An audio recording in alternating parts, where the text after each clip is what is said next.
Olá, meus irmãos, graça e paz. Aqui quem vos fala, vosso irmão em Cristo, presbítero Gregório, trazendo mais um pedacinho do maná dos céus. Amados diletos irmãos, estamos estudando acerca da fé, a fé que agrada a Deus.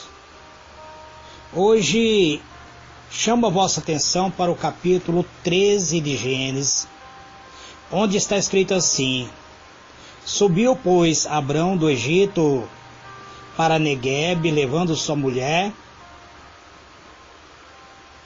e tudo o que tinha, e Ló o acompanhava.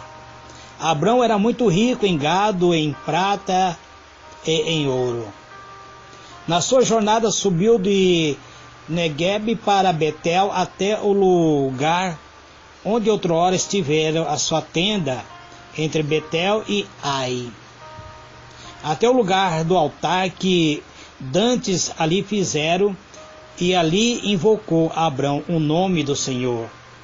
E também Ló, que ia com Abrão, tinha rebanho, gado e tendas.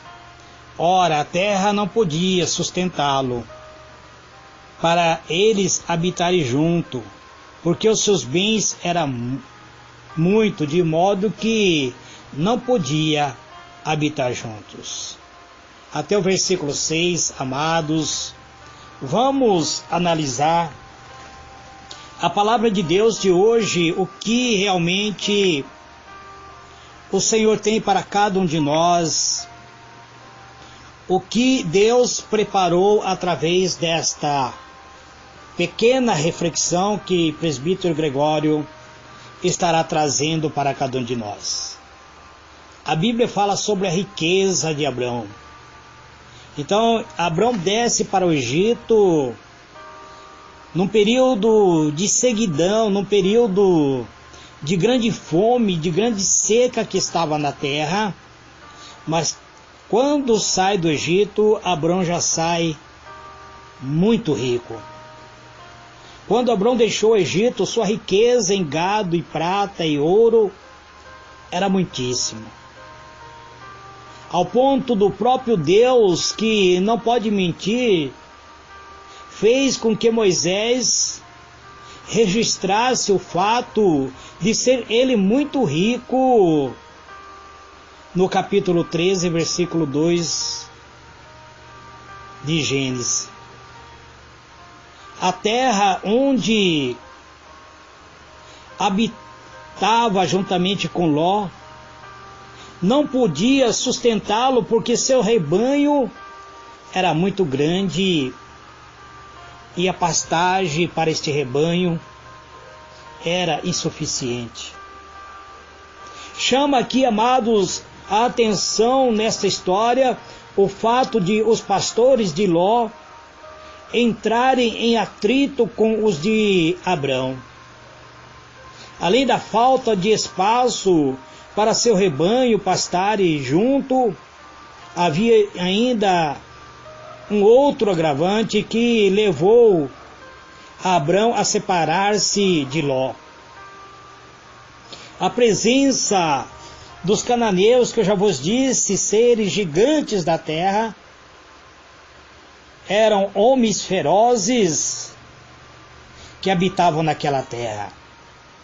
Com certeza este deve ter influenciado os pastores tanto de Abrão quanto de Ló para que surgisse o conflito. Até aqueles dias, os dois não tinham nenhum tipo de problema, nenhum tipo que viesse fazer com que ambos pudessem se separar. Não havia problema entre tio e sobrinho, entre sobrinho e tio, entre os funcionários de Abrão, nem os funcionários de Ló. Mas agora surgiu um problema com seus pastores.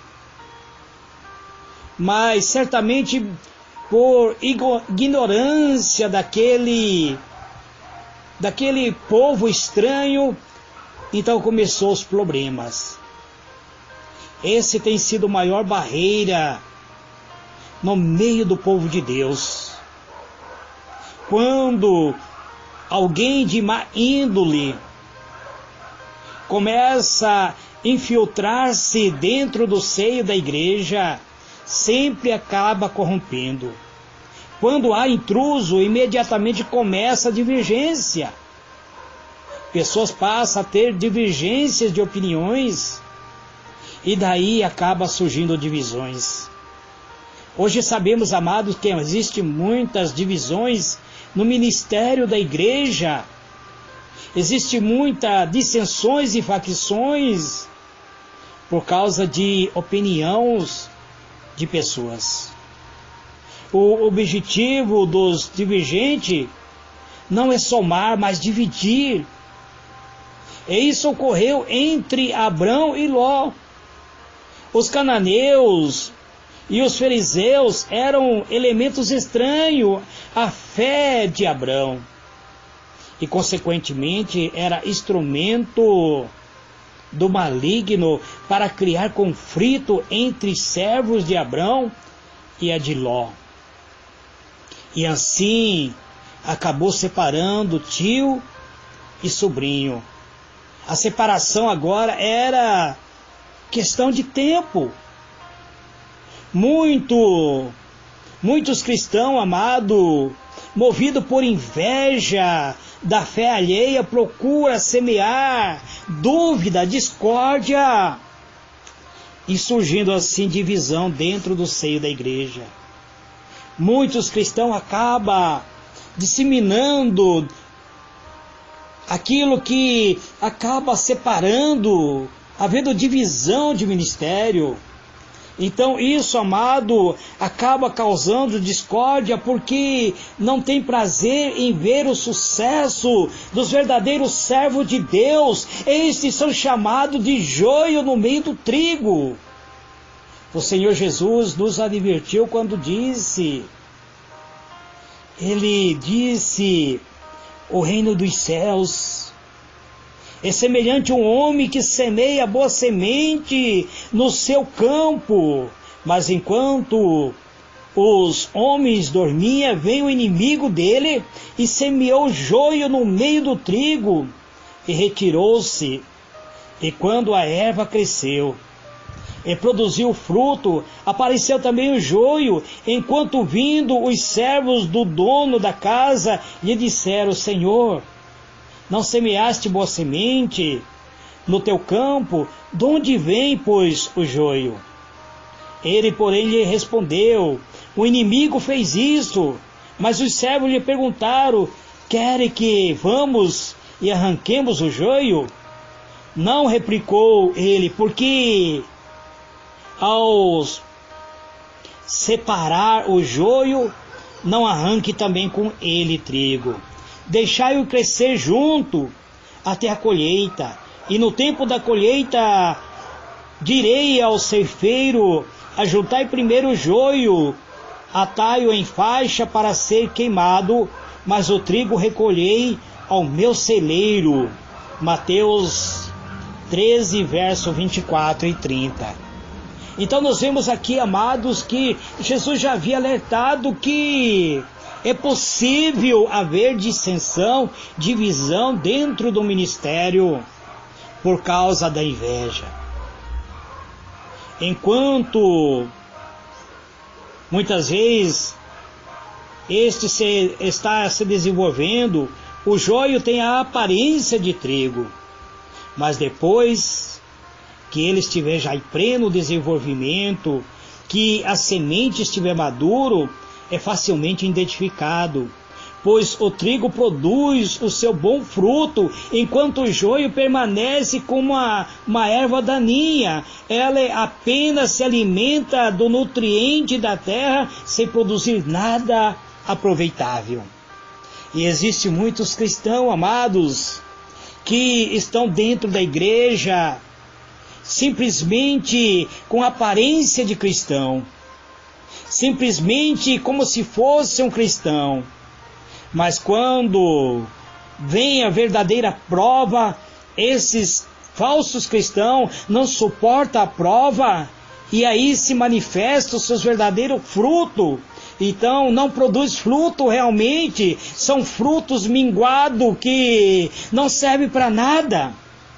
E é desta maneira que acontece, nada se pode aproveitar desses falsos cristãos.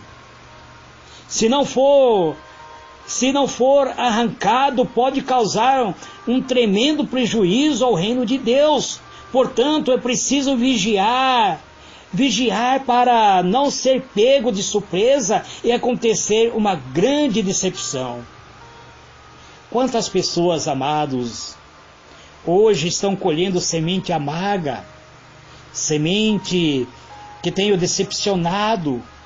Quantas vezes tem tido muitas vezes uma visão distorcida da fé, num determinado objetivo, e quando se procura muitas vezes uma genuína semente, não encontra somente aquilo que vem a dividi-lo com outro, mas que acaba dividindo as pessoas, que não teve a mesma visão imediatamente.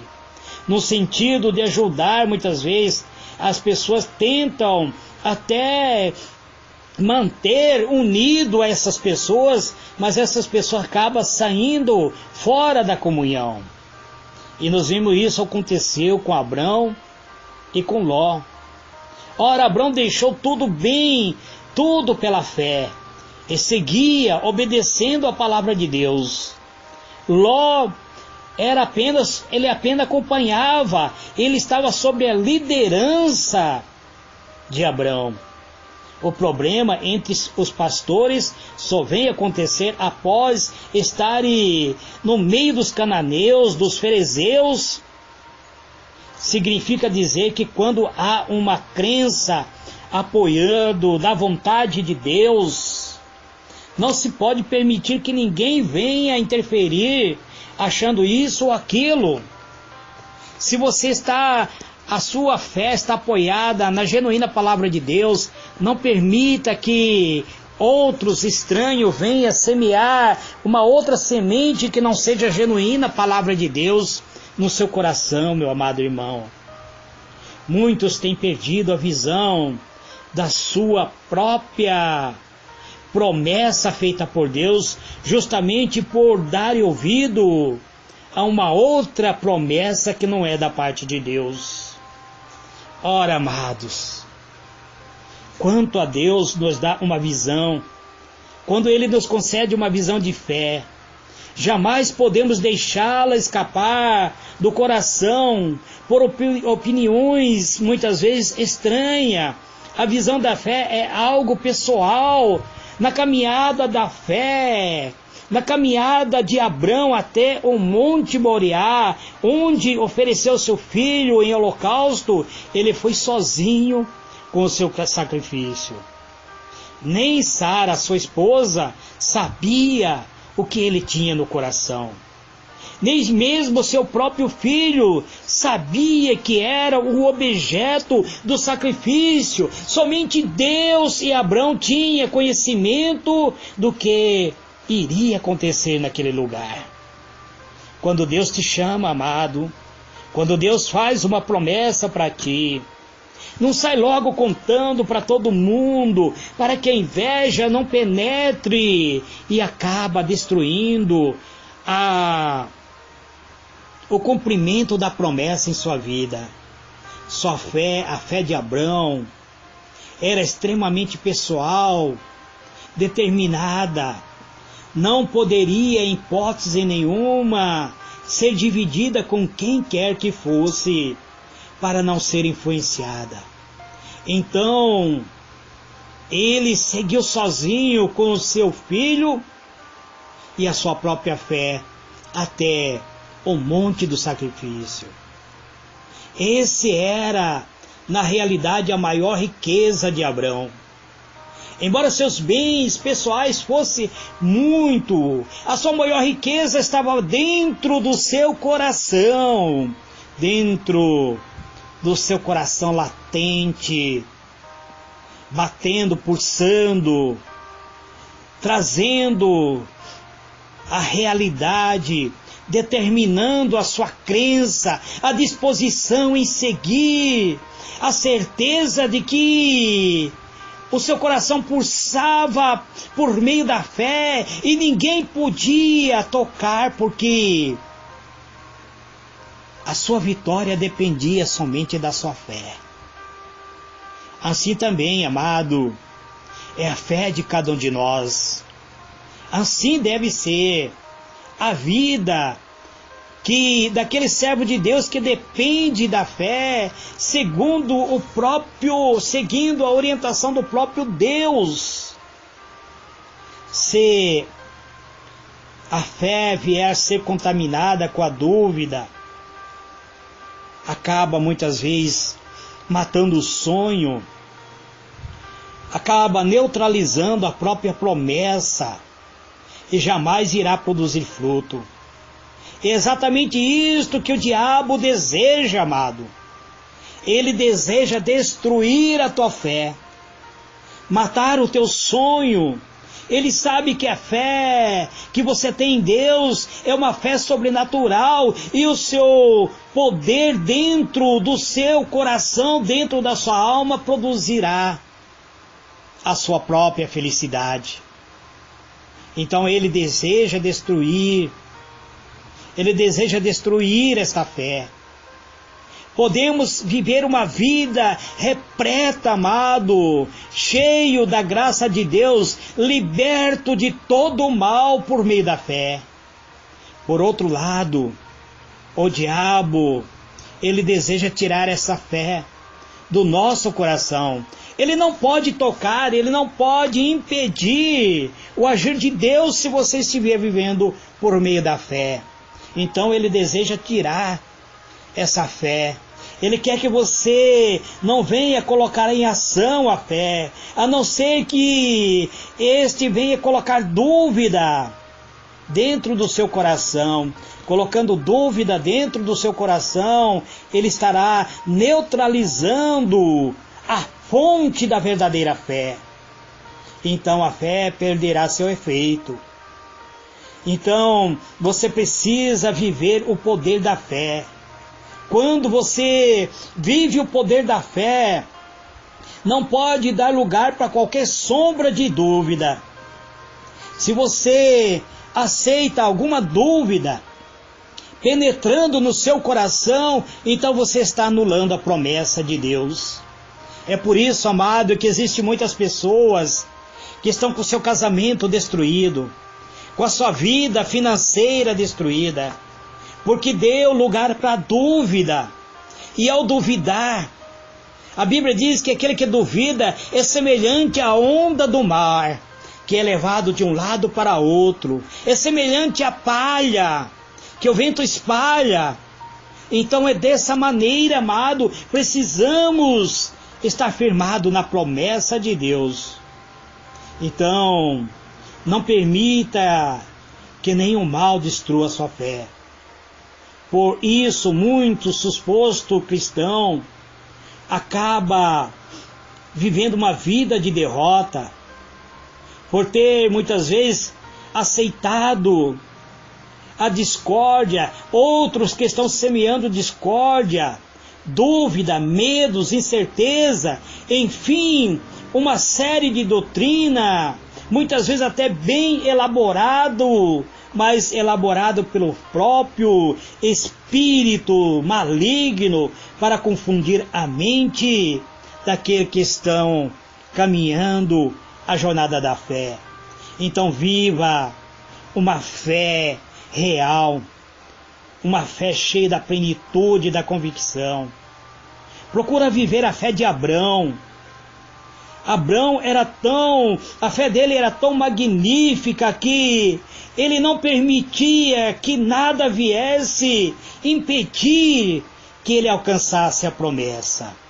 Quando ele percebeu que o seu sobrinho estava questionando a sua liderança, então ele resolveu que era o momento de separar, optar pelo melhor para si. Então ele chama seu sobrinho e conversa.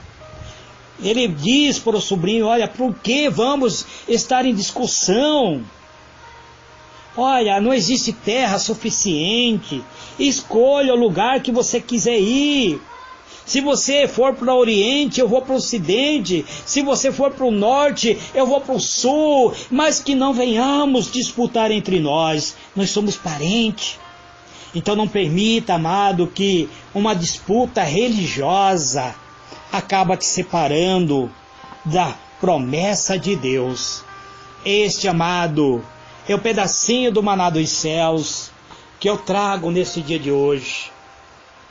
Que o Senhor ilumine a vossa mente e vos conceda a fé. Amanhã eu estarei falando sobre a visão de Ló, para que nós possamos compreender o que é fé. Que Deus vos abençoe. Amém.